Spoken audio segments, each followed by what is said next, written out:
Greetings, everyone. Pete Pardo here from Sea Tranquility. Welcome to another episode of 4Fusion Friday. Thanks for spending your Friday morning with us, or Friday afternoon or evening, whatever time it might be that you're watching the show. We thank you for joining here each and every month for this wonderful show that all about fusion. We have a special guest today's show, guitarist, leader of Marbin, Danny Rabin. Hey, how you guys doing? Good to see you again. Good to see you. Thank you for that review, man. Sold some CDs. That's the important thing, right? Yeah, I didn't know people still buy them, but I was blown away. Your listeners actually like CD compact discs. They like physical copies. Yes, it's indeed. Amazing. Yeah, yes, indeed. You're like holding on to the last bunch. Gotta do it, man. Gotta do it. Gotta do it. They're everywhere. They're everywhere. Yeah. And of course, without further ado, let me introduce you to the two co-creators of this show, Eric Porter and George Lamie. Good to see you both. So before we get started, the format of the show for those of you who may be joining us for the first time.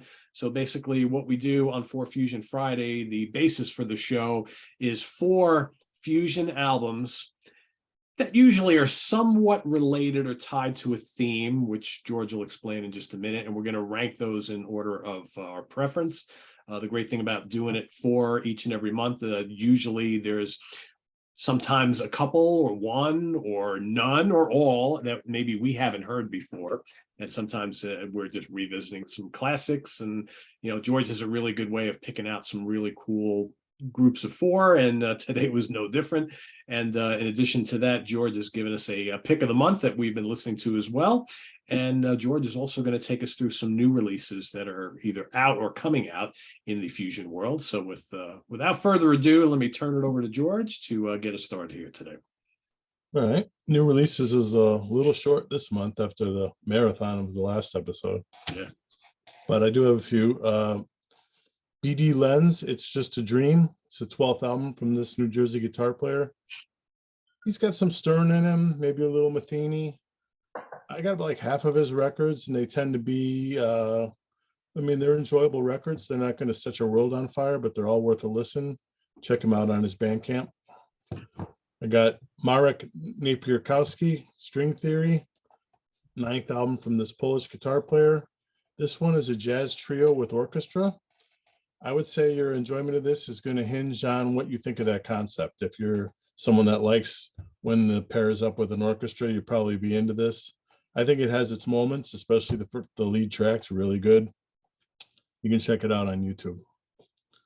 And we got Wasafiri, Clear Light. It's a debut recording.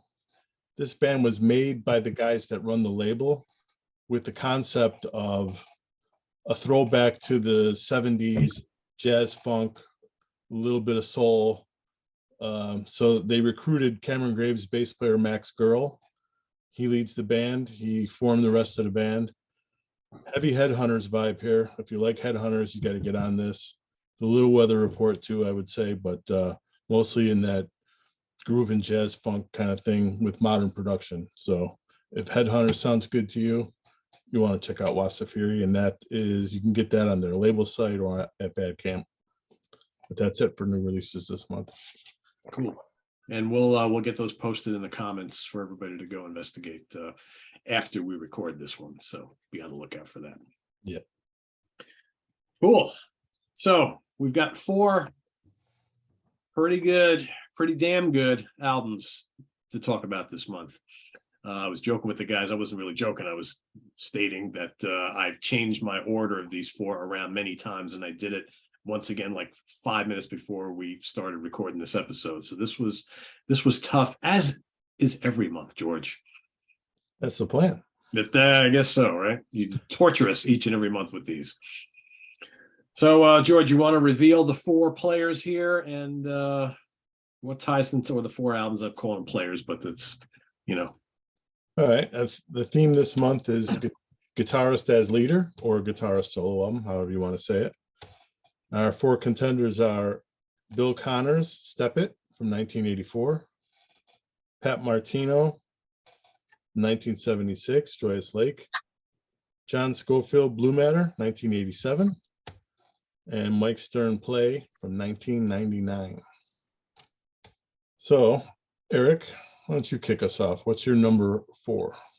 Well, for me, this was a 3-horse race. And my number 4 is John Scofield, Blue Matter. And to me, it was just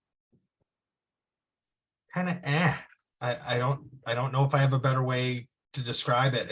It's kind of got some of that 80s production. I think that's kind of a dominating sound, maybe keyboard wise, and I know he's a good player, but to me, I had trouble getting into this one. It felt safe, kind of light and easy to me. Obviously, playing wise, there's some good playing on it. I think the second track was my favorite track, Trim. That one seemed to have a lot of energy to it, but it kind of just kept going back and forth between some cool stuff, and then you get some softies and some cheesy keys over the top of it. And I don't know, this is probably the first one we've had, I think, in all our episodes where I was really just, after a couple listens, I was like, I don't need to hear this again. Just didn't do it for me. So that's my number 4, John Scofield. Fair enough. How about you, Danny? What did you have? What do you think is last place here? For sure, Bill Connors for me. That was, I never heard him before. And for me, it was a psychotic experience. I don't know if you guys have noticed, he sounds a lot like somebody else. A little bit, yeah. Like, I don't know who it might be. I mean, just check out anything on that. I don't understand, like, the person type that would become that. Yeah, you know what I mean? It's like, you know, okay, for people who are not aware of the album, it sounds just like Alan Holdsworth to like an insane amount. It's kind of like, it's like loving RC Cola or something to me. Like, just, I remember we were touring with Alan, and, you know, the subjects, because now there are a lot of guys who like do that. Like, that's what they do. You know, you see young players, like, there's a whole generation. In my band, we always call them the headless army.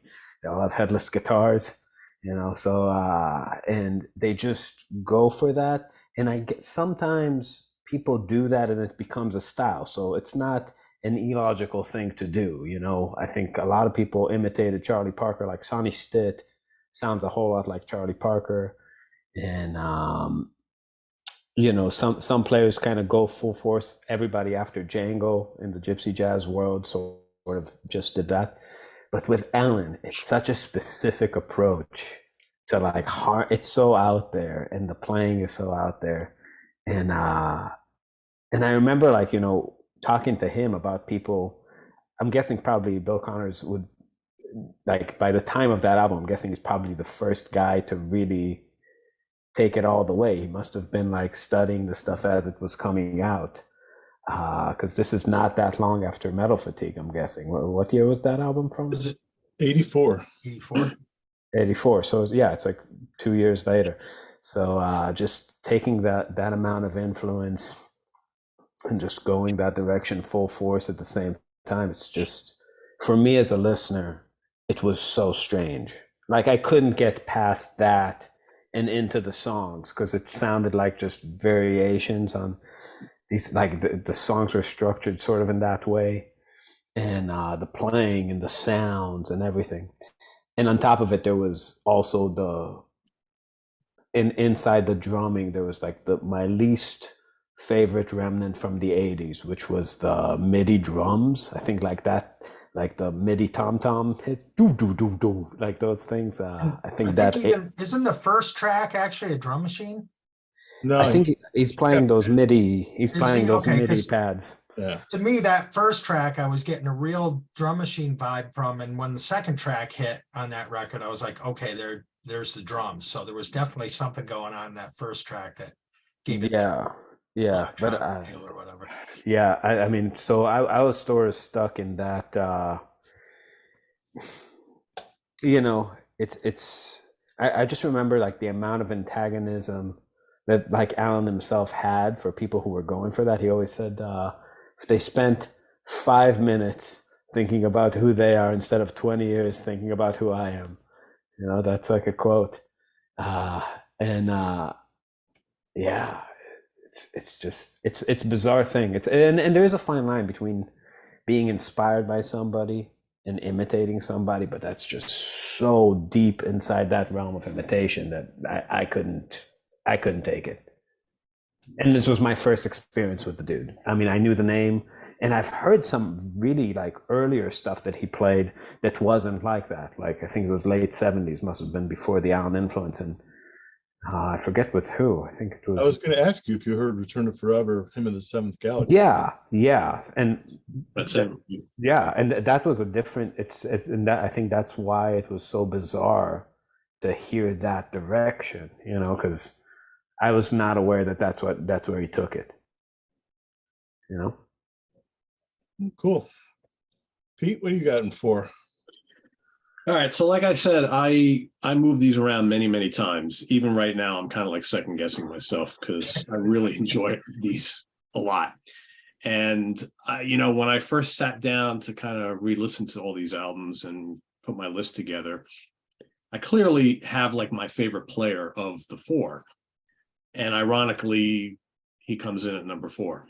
Mike Stern played from 99. I love Mike Stern. I've been a fan since his first solo album in the middle of the 80s. I religiously bought every new album of his that came out up until probably like maybe a decade or so. I started to get a little burnt out on his stuff after a while because he's got so many albums and they follow a formula, so to speak. But this is, I mean, high quality stuff here. He's got Scofield playing on here on a couple tracks, Bill Frisell's on a couple tracks, Dennis Chambers, Ben Porowski are on board, Jim Beard, who he's worked extensively with throughout his career, Bob Malik on sax, Lincoln Goines on bass. So he's got a top-notch group here. You know, some of the stuff with his 2 guitar players, I like how the styles of all 3 players are really different. So you got them soloing against each other. You can tell who's who. You know, Out of Town is a great song. I love Small World. It's got his lyrical phrasing all throughout this. You know, when he steps on the overdrive pedal, you know, I get goosebumps whenever Stern just kind of cranks it up and goes for it. But there's a lot of material on here. This is a long album, and I think I don't know, the more I listen to these 4 back to back, I really enjoy this one, but I think I enjoy the other 3 just a little bit more. This is not quite top-notch Stern. It's upper echelon. It's, you know, it's maybe like a top 5 or 6 album for him, but there's a couple others that I like a little more that have maybe better songwriting. There's a lot of blowing on this album. I like a lot of blowing too, but you know, like Tipatina is amazing. Really, really good. But I think the other 3 I just like a little bit more. I don't know. I might change my mind before the end of the show, but You can redo your list at the end. yeah, you know, but it's and I again, I just want to reiterate, there's absolutely nothing wrong with this album. I like it a lot. Maybe a little on the long side, could have used a little tightening up, but you know, I listened to this again today and I was like, oh, this is great. They're all really good. So, but something's got to show up at number 4. So that's my pick. You can keep holding it up because that's my number 4 too. I only have it digitally. I'll say the same thing as you. He's my favorite lead player in this group. I know it's a style. Everybody knows what he does. He creeps around with the clean tone, does that for a while with the bop lines, and he hits the overdrive on. Everybody knows the pattern, but I don't get sick of it for whatever reason. The songwriting, however, every album has like 3 7-minute ballads that I kind of just lose concentration with. It's just the good stuff on here. Like Link is my favorite song. That song is incredible. Blazing Chambers solo. The Tipitinas, like you said, that's a great tune. The title track, which is the lead track on the album, that's a really good song. Great Stern solo, but there's just more songs on here that I find myself losing focus with than the other albums by a little bit. This was a step higher, and then over the weekend I kind of said 4th. So that's my 4th. If you had picked Upside Downside here, there would have been no question for me. That would have been number one. That to me is absolute prime Mike Stern. Mhm. But this is really good. This is a really good album. But yeah, it meanders a little bit. Yeah. Eric, what do you got in the 3 spot? So number 3, this is where now my list, I was doing what you guys were doing. Scofield was 4 for me. These 3 kind of were, I was playing like puzzles, putting them back and forth. And I want to follow what George said. I am going with Mike Stern at 3, but Link might be my favorite song of all 4. Yeah, of Link these. is great. Yeah. Link is unbelievable. That just killed me. And I kept going back to that one. I think Out of Town was another one that I really liked. I really liked the sax and the guitar together. I thought that was, Danny, I know that's you guys, that's your specialty. Yep. But, I just really got into that. It gives you that tonal variation. I like when they're playing together. I like when they're doing their own thing. But I agree too, George, where you said, like, I think the second track, Small World, it's like play hits it off, and then all of a sudden you got a sleeper. And then I did like Blue Tone. I think that had a really nice melancholy, but that kind of went a little too long. But I think the guitar and the sax really were catching me, and I think I had this at least at 2 at one time, and it kind of backed off. But I do have to reiterate, I think of these 4 discs, Link is absolutely my favorite tune of any of them. I love that. So, and you know, you guys said it all. When we get to these, they're all excellent players, really good stuff, but you got to put them somewhere. So that's my number 3. Yeah, I'm going with yes, that play for number 3 as well. For me, you know, there's that group of guys who are like excellent players. There's a lot of people in that like East Coast fusion scene, like, you know, Dennis Chambers and like Lincoln Goins and all these guys. It seems to me when like Oz Noy has a lot of bands like that where they sound good, but they're not really a band. You know what I mean? And these guys are excellent at learning like new material kind of quickly. And it's a lot of like, they can't get what a band that's played a lot of material together for like 15 years can get to, but they can learn a lot of hits quickly. And it's like, there's something about the writing and the synergy of the band that just feels a little bit like thrown together. And I think that's the concept of the album too. It's like, it's called Play. I think they just got together and played through charts and just tightened them up like a little bit in the studio, and they're all obviously monster players, so they can do a lot that way. It's just not my favorite mode of operation. You know, it's like, it feels to me like there was a few months of writing, a few days of tracking, and voila, kind of. And it's just, I like albums that lean on a little bit more than just the skills of the guys that are involved. All right. But the songs are killer. I mean, sound and melodies are great. What do you got in 3 hole, Pete? So I was talking with the guys a couple days ago and struggling with one of these because part of me really wanted to kind of give it the sympathy vote. Because out of all these players, there's one guy who's a legend, and we lost him not that long ago.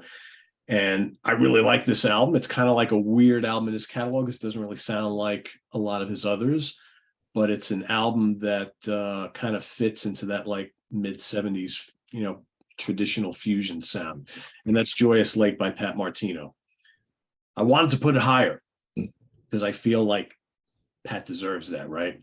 But then, you know, the more I listen to all these together, I'm like, I really like this album, but I think I like 2 others a little bit more. But this is great because this is the album that really got me turned on to this guy. And I still think it's one of his better albums, at least, you know, in this kind of style. He's got some other different ones as well, but a tremendous player. You got a great band here, Delmar Brown on keyboards, Mark Leonard on bass, and Kenwood Denard on drums. Line Games is just got this great 70s guitar synth back and forth type of thing, busy drumming. Pyramidal Vision has got some killer bass, great drum. The drumming on this album is amazing. You got Martino's like kind of speedy solos on here. It just he's such a classy player, so melodic. Wandishi is a great take on that here on this album. Songbird's got some blazing guitar solos on it. And it kind of should be number one, but the more I listen to all these, I'm kind of like, yeah, it's not quite coming up number one for me, but I love it. I really, really love it. And if you haven't heard this album and you're a fan of 70s fusion, check it out. Joyous Lake will be my number 3. All right. Number 3, John Scofield, loud jazz, Blue Matter. This was my number 4. Like, I have some issues like Eric did with the 80s sound. I don't mind so much the keyboard sounds. I actually wish Mitchell Foreman played more on this. I feel like he's largely invisible on a lot of this. And where I said Stern is my favorite lead player, I think Scofield, I get the least out of his soloing. For me, it's a little scrunky. I don't know. For me, the savior of this album is the rhythm section work. Chambers and Granger are, who's more together than them? I mean, the Nag, that song, it's just an assault. The rhythm section work is insane. Trim, it's another great Chambers track. So You Say, really good. I don't have much of a complaint with any of these tunes except maybe Heaven Hill. Blues ballad is not my go-to. I mean, but the rest of it is at least enjoyable. But I do get what Eric's saying. Maybe there's not doesn't have that punchiness that in a lot of stuff that we like. But just for me, there was less skip songs than there are on the Stern, so I put it at number 3. I think that album grooves the most out of the 4 of them. If it don't, You know, but like, guys, yeah, oh, incredible. Yeah. But I could see where you're coming from. Scofield's kind of a different beast. He's got this kind of like lay back, loose in the pocket type of thing going on. He's always kind of done that, and it's not for everybody, right? It's different than some of these other. It's like a Thelonious Monk approach to guitar. He definitely has his own sound. That's for sure. Yeah, he does. All right, what do you got at 2, Eric? So I don't remember if I said this earlier. All of these were first timers for me. I mean, I have some Stern in my collection. I didn't have this one. I didn't have anything from any of the other guys. So these were all new. And I'm a little bummed about the 2 I have left because they're not affordable. No. And I know Ken had the Pat Martino at one time, fairly recent, and he doesn't have it anymore. So they're quite expensive. So obviously people dig these 2 very much. But I did go with Pat Martino as number 2. Loved Line Games, the opener. His playing's a little different for me because he's very clean, but I was digging it, and he's just plays those lines. He's really just clean and precise. I really enjoyed it. Songbird, I think Pete, you mentioned that one to me. That might rival Line Games as my favorite. Some smoke and stuff from him. And Ken had talked about him a couple times, but I had not checked him out. I was really impressed. And I think, like you said, Kenwood Denard and Mark Leonard really drive some of these tunes. They're just, I like the energy of this record. And I think, like you said, maybe it is the fact that it kind of falls in that 70s mold. I know, Pete, you had mentioned that in our chats. We were going back and forth on these. And maybe because it is the one that has that sound of probably where we all fell in love with fusion, with that 70s stuff that kept going. So this one I had a little trouble with my 2 and 1. I almost went with 1 with Pat, but it ended up at number 2 for me. I would say check out his Live at Yoshi's live album. That's a great album, which is really good. And that you can still get that out there. That's a good one to have. Yeah, this one was not, and I think Ken probably had it for like $6 or something, right? On his site. Yeah. For me, number 2, same, Pat Martino. It's I mean, they got a lot of things right in the 70s that just didn't transition very gracefully into the 80s. I think sonically in fusion, there's something that I'm just sort of always loved in mixing that's gone from the world, like where the snare drum is dry as hell and center. Always reminds me of like Court of the Crimson King. You know what I mean? Like that production where just like the snare drum is like half the mix and it's like this has complete separation and it just has such a sound to it. It's a very bold move. I would never do it on a record. I would not have the courage to. But it like drives the whole album. Like you got to commit to that aesthetic if you're gonna mix an album like that. And I think Kenwood knocks it out of the park. Obviously, there was one, I forget what the name of the song he plays with. Pat plays like with an envelope filter, and that's the Washot one Waddishi or yeah. Yeah. And to me, like that, it's weird. Like I loved everything else about the album. That solo, I always have this thing where it's like with long solos with envelope filters, where like the first minute of it is like the best shit in the world. And then everything else, it's like eating chocolate and just keep eating it. You know, it's just like you get to this point where you're just sick of it and it keeps coming. So I had this experience a few times. Less it's is just more, so right? throaty.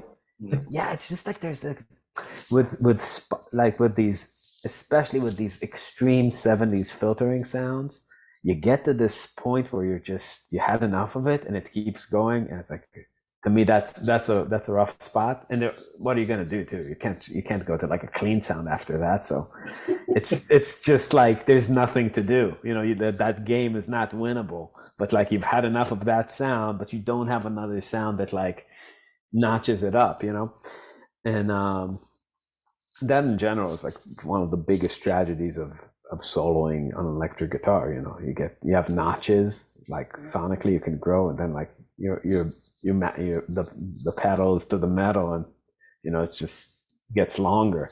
But they're playing jazz, they're playing over forms, they're not open solos, they don't control where they end. So it's an unfortunate situation sometimes. But in any case, playing was killer. Pat Martino is obviously killer. You know, if you have, he doesn't have a lot of things in that fusion vein. You know, it was a relatively short era in his career, and like everything else is much more straight ahead. And it's just so nice to hear him in that context. You know, it's like it might not be the most balls to the wall way to play fusion, but it's like what that kind of thing of like something from that Wes Montgomery, George Benson world over that kind of grooves is very unique, and I don't think it's been done better. All right. What do you got, Pete? I'm gonna go with Blue Matter as my number 2. I don't love all Scofield. Like I really appreciate like his late 80s and early 90s albums, and I love the stuff he did with Miles. I find like a lot of his latter day stuff a little on the boring side, but I really like this period quite a bit. Like you mentioned, the band is red hot. You know, Chambers and Granger just rise this album like so high. I love the fact he's got Hiram Bullock on a couple tracks here. I'm a big fan of Hiram Bullock as well. It's kind of like almost like having Stern on this album without having Stern, because they have kind of like similar styles. Some great songs on here, great grooves on here. Time Marches On is kind of a little bit different for this album, but I love Trim is killer. Love the title track. It's like a lot of this album is a little more laid back in the pocket, but you know, So You Say is so cool. She's Blonde is another really good one. There's actually some really fiery soloing on here, but it's like it's done Scofield style. Scofield's just like he's so unique. But you know, when he rips, he can rip, but for the most part, he's just kind of like, it feels like he's just kind of sitting back and kind of going with it. And I don't mind that too much. I think it's most successful on this album. To me, this is my favorite album of his. He's got a handful of other really, really good ones. And I also like the album he did with Pat Metheny too, about, I don't know, maybe 10 years later or something like that. But yeah. Didn't See Your House from Here. That's a great one. Yeah. That's my number 2. Wait a second. So all you fuckers chose number one to be that one I shat on? God damn it. No, that's my number 2. Oh, okay. Connor, step it. It was close. I considered it. For me, this is a time and place thing because this is when I was eating up absolutely everything with Dave Weckl on it. It's shortly after I found him and was chasing down, going to Tower on Clark Street. If you were up the Tower Records up there, Danny, like Yeah. raiding that jazz room every weekend and looking for Weckl stuff. And this is like one of the early things he's on. Yeah. Him and Tom Kennedy, they're right up there with the Scofield rhythm section. It's really good. And for some reason, the 80s sound on this, I think, is more appealing to me than the 80s sound on the Scofield. Definitely. A little more present. I don't know. Yeah, the elephant in the room is that he's cloning Holdsworth to a degree here, but I tend to not let it bother me because I think the songs are more direct than Alan. Alan was pretty obtuse a lot of times, and he always threw in vocal songs that I didn't really care for. So I'm kind of okay with it. Not the most original piece in the world, but really enjoyable for me. I like all 3 of his 80s albums, and this one to me is the best out of them, but not good enough for number 1. Eric? Well, it was good enough for number 1 for me.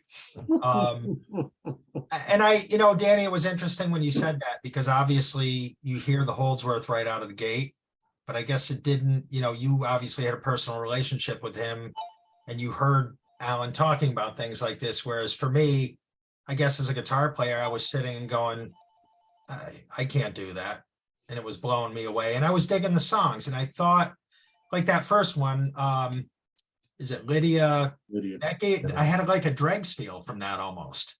For some reason, I don't know. I was hitting Dregs with that. The second track is probably my favorite, a pedal. I just thought his playing is killer, and he just kind of sneaks those legato lines in throughout this whole, like you said, I guess that's what he's going for. Wherever that Holdsworth influence came in, that's what brought it through. I mean, it's there. That's what he's doing on this record, but I thought this had the most energy of the 4. And I, like George said, I don't know that I got outside of the drums on a few things. I didn't get that 80s production that I was getting from the Scofield record, at least those sounds. But to me, it was just the playing blew me away. I really was digging the songs. And I just thought the energy on this record for me was what kind of put it over the top. So Bill Connors is my number 1 with Step It. Yeah. Just for context, I do want to say that he went from Return to Forever. He bailed out of that. He did classical guitar albums, like 3 or 4 of them. And then he disappeared for like 5 years before he came back with this out of the blue. Like, I wonder what he was doing. Little wood shading, right? Himself, apparently. I mean, so there's a little background for everybody. George, what were the years he did those couple of Jan Gabarek albums on ECM? Was that like right after RTF, or was that right after this? Yeah, like 75 to 79, right in that. And those are great. Yeah. And those are great. I mean, Jan Gabarek is like literally some of Even my that is a favorite shit. reinvention from his RTF sound. RTF had that raw and biting, and then he went to that. Yeah, so it was more, it was like leaving the McLaughlin camp to the, but like, he just, what his secret was? He wasn't good at imitating John McLaughlin, but he was excellent at imitating Alan. And that's, it's like, if you're gonna impersonate, choose something you're terrible at, because you're just gonna land in your own lane. Listen, man, as a player, I think like I really understand the desire. I understand what it's like to stand in front of somebody who's melting your mind to a degree where you leave the experience not the same you came in, and you're like, I'm going to be that. But I don't like personally. I think, but I mean, again, we're all different, and I think for me, the desire, I have an aversion to it because I've always had this desire to not go too far in one direction. And, and there were players that definitely were like very seductive for me as a player, like Scott Henderson. I mean, if in my playing I sound like anybody more than other people, it's like him. But like there was a point where I'm just like, okay, I'm not learning any more Scott shit. I have enough of that. I know I want to. I know, like, whatever. Like that tribal tech lick is like calling my name for weeks. I'm just gonna let it sit there, because yeah, I mean, I don't know, but yeah, I'm not. I want to just go back and say he's doing a very good job at what he's trying to do. Well, I guess we know your number one is. Oh yeah, well, I grew up with that album, so I first of all, I fucking love the songs like that. Blue Matter, Scofield, Dennis Chambers. I mean, that was the first I've ever heard Dennis Chambers. I was born in 1985, so it's for me, all of these things were sort of around my whole life. So I don't know, something about I was discovering all of music, not in real time, just in retrospect. So it took me a long time to actually figure out chronologically what was when and when. I think I had a pretty different experience with this music than you guys.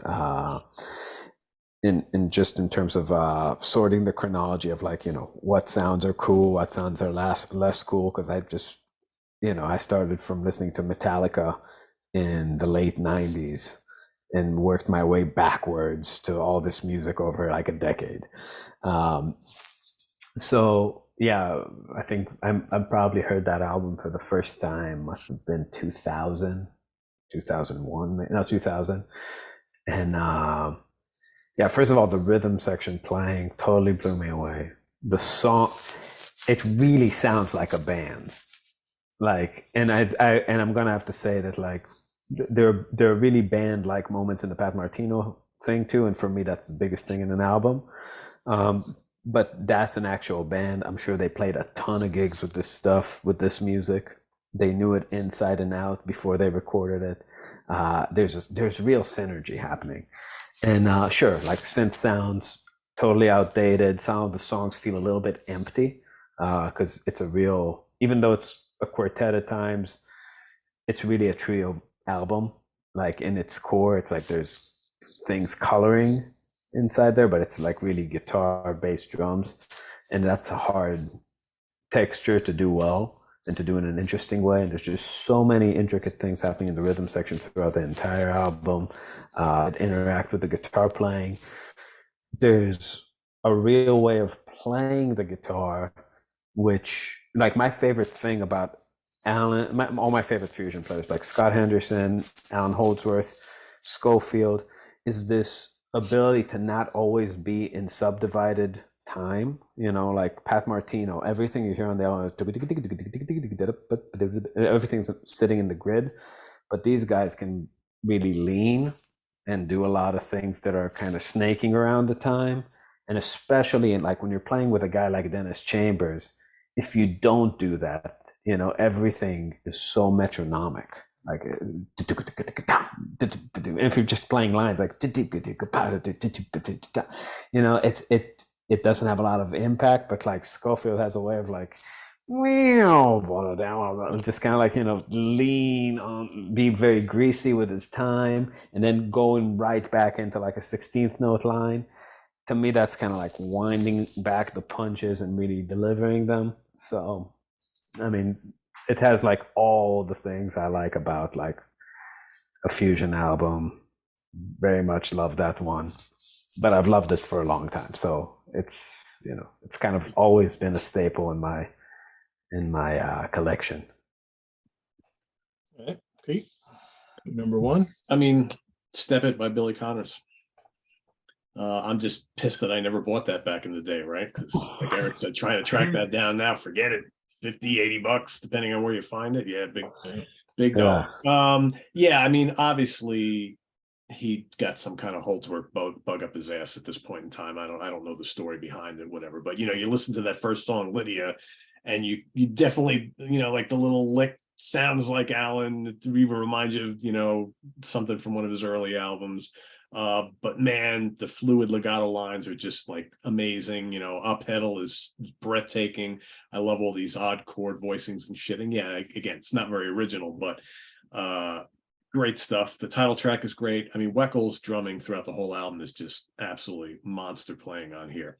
And I think for me, the one song on the album that kind of reminds me of the style of playing that he was doing with RTF. And again, like Danny said, that's coming more from the McLaughlin school.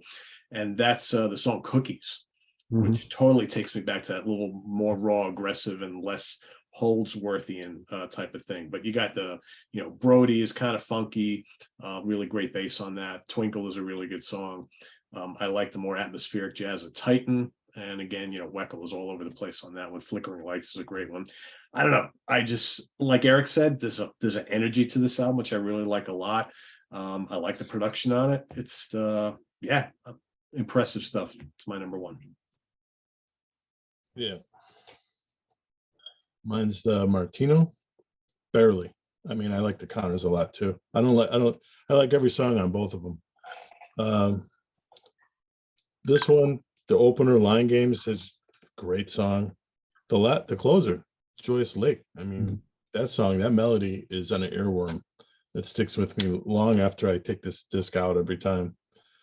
But yeah, the whole thing is good. I wish he had done more in this style. Yeah. I think there's only one or two more. I'm not even quite sure. But if you're only going to do one like this, I think it's a pretty good effort. A lot of his old school, the bopper fans, they hate this record because, of course, Fusion is all that damn electric piano. Yeah, get out of here, right? The dirty cousin or whatever. But I don't have that problem. I like it, so it's my number one. All right, we had a George's pick this month, in keeping with the guitar player as leader theme. Yeah, I offer Carlos Fisher, Auto Retrato. It's from 2012. He's a Bolivian guitar player. This is his debut. What do you think, Eric? I really liked it. I mean, you know how much I like violin, so I liked hearing the violin through a lot of this. Another guy, obviously the legato, very fluid, clean.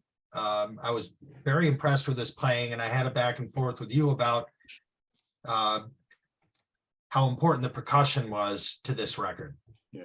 There's the Latin influence. I think there's some Middle Eastern influence in there. And I was talking to you about, because I think you said his next few, it's more acoustic based than this one is, right? Or this is the most electric sounding, yeah. Because I was listening and obviously getting into the violin, getting into the guitar, and then we hit that Darbuckatan or whatever the name of it is. And that change over to the acoustic just like hit me, but I'm like, wow, this is really good. I really like that song. And sometimes that doesn't happen for me. I mean, you're getting into, I like the heavier stuff, but I really enjoyed that. And again, it was a lot really different from the four that we listened to rank, just because I think that percussion and the Latin feel and a lot of it, and I know you like that stuff, George, a lot, but I really like this, and I'll take anything with violin in it. So the violin and the guitar was terrific. And I'm trying to think, I'm looking here, I took some notes. I didn't put what was my favorite. So yeah, it's gone. I had all the other ones, I had favorites listed, but I don't know. I kind of like the back and forth. I like, there's a couple acoustic things in here. I loved his playing, just listening to it from a guitar perspective he's a phenomenal player. So it was a really good pick. I enjoyed it. And anytime you want to throw violin in the mix, I'm good for it. So. What did you think, Pete? I like this. I'd never heard of this guy before, so this was completely new to me. I didn't really know what to expect. But as soon as I saw he was from Bolivia, I'm like, oh, this is probably going to have some different flavors on it, and it absolutely did. I like, on the title track, I like the guitar and violin back and forth, the interplay there, which is really cool. Some really interesting rhythmic patterns. I think his guitar tone and soloing on Fases, I guess it is just amazing. I really like his tone throughout the whole album. But it's like, this is not like a guitar album. although he plays some amazing stuff on here. Mhm. Bajo Pueblo, to me, sounded like if the Dixie Dregs went down to South America and hung out for a week, and that's what you get. It reminded me of the Dregs, but it had that Latin flair, which I thought was really cool. Then you got a song like Fin Chaotico, which has got these avant-garde flavors, like almost like Zappa-ish at times, which I thought was different. Groovero, that was really good. Blazing solo on that. I mean, and then Recuerdo Sevilla might be my favorite song on the album. That's got reminded me of Demiola in spots, maybe a little early, Return to Forever, classic like Romantic Warrior era Return to Forever. Just really good guitar melodies. The rhythms are great on the whole album. I like the Latin feel. It's nicely written compositions. He writes songs really, really well, because all these tracks, there's a lot of variety here, and I think the way he kind of lays everything out is nicely done. And he's obviously a really talented player. So I'd be interested in hearing more from him, but it sounds like this is kind of the only album that he's done kind of in this style. But yeah, I enjoyed it. It was good. Yeah. For me, it's more on the prog side than the fusion side to my ear. Unlike the other four albums, I think, a fusion album is more like a sport game. The rules are simple, like the songs, like, it's like basketball or soccer, like you have a ball and a goal and you just let the players do what they do. And a prog album, it's more like an obstacle course. Just got to make it to the other end of the song. And that's kind of a lot of the writing there was more in that style to my ear. His soloing sounded a whole lot like Frank Gambale to me, with touches of, I'd say some touches of Holdsworth and some touches of like Tribal Tech era Scott Henderson, which I like. And I thought like it was a solid album, not aware of this guy from before. Yeah, it was just interesting. I think like early DiMeola is definitely the influence production wise. I'm guessing Matheny is probably the inspiration for sort of not the aesthetic, because it's way more like worldy and less poppy than a Matheny album, but the big picture sort of production value, like doing that stuff, the vocal, the ton of instrument, ton of percussion layers. That's sort of what I was getting. It was interesting. It was definitely a worthwhile listen. Yeah, I think the production is a huge strength of this record. It sounds really good. Yeah. The opening track's almost soundtrack-ish, with the female background vocal and just the big sounds. I'm with Pete. My favorite song is Recuerdo Sevilla.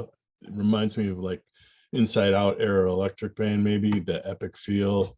That's the one tune that has, it's not just Bolivian guys, that's got Dave Weckl on drums. Maybe he did that Is intentionally. that the closer? Yeah, Okay. that's just a great epic. But I like every song on this. With it's great to have a CD you can just put in, you're on it. But yeah, his other records are good, really good actually. The one from this year is really good. They just tend to be a little less crunch, a little less punch. But they're all worth checking out. This one, like some of the others we've talked about tonight, good luck finding it. Right. At least those are on Discogs. There's no copies of this on Discogs or Amazon. Really? Wow. Yeah, and it's only 10 years old. I mean, Out of print. Yeah. The George's for next month, we'll play.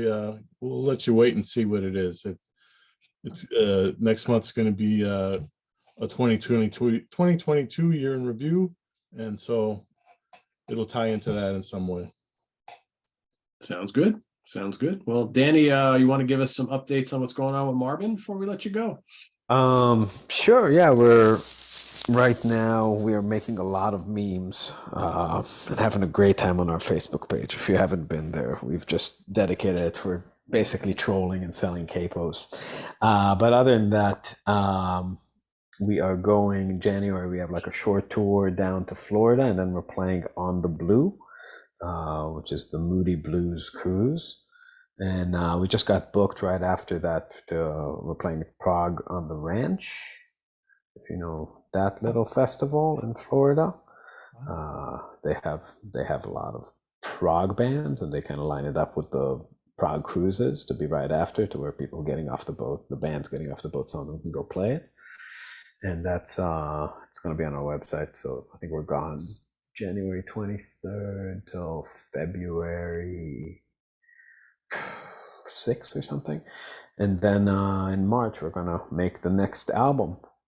We're going to go down to Sweetwater and record more. We've been sitting on these, like on the whole thing for about a year. Because, we had some, our saxophonist had some domestic issues that kept us off the road for the past year. But we've been doing a little bit here and there. But this next one is going to be pretty great. Cool. Yeah. Forward to it, because that last one was pretty damn great too. Yeah. Thank you. This one's better. We got better songs. All right. Yeah. Works for me. Good. Looking forward to it. Yeah, it's going to be fun. Cool. Well, thanks for joining everybody here on 4Fusion Friday. Let us know how you would rank these 4 albums down in the comments below. If you haven't heard them, well, now's your time to go out and listen to them, and let us know what you think. And stay tuned for another episode next month, where we'll be talking about some stuff from 2022 as we finish off this year, which went by very, very quickly. How many episodes have we done in total here, George? Debut was April, so was that 8, 9? Yeah, 9? so this will be 9, right? Yeah, we're closing on a year of 4Fusion Friday. So thanks for watching, everybody. Visit us on the web at www.seaoftranquility.org. We're on Facebook. We're on YouTube, all together, all the damn time. Once again, thanks to Danny Rabin for joining us here. It's always a pleasure to have him on the channel. Thanks for having me. For Eric Porter and George Lamie, I am Pete Pardo. Thanks for watching, everybody. Stay tuned momentarily for Friday morning at the Funhouse with Martin Popoff and myself. Till then, I am Pete Pardo. Have a good weekend, everybody.